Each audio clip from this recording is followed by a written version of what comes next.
श्रीस्वामी पुष्करिणिकाप्लवनिर्मलाङ्गाः श्रेयोतिनो हरविरिञ्च सनन्दनाद्याः द्वारे वसन्ति वरवेत्र हतोत्तमाङ्गाः श्रीवेङ्कटाचलपते तव सुप्रभातम्।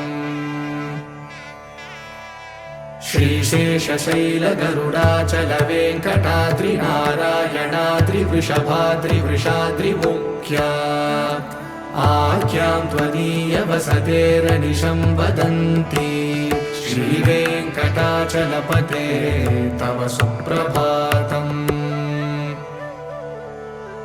सेवा पराशिवसुरेश कृशानुधर्म रक्षोऽम्बुनाथ पवमानधनादिनाथाः भद्राञ्जलिप्रविलसन्निजशीर्षदेशाः श्रीवेङ्कटाचलपते तव सुप्रभातम्।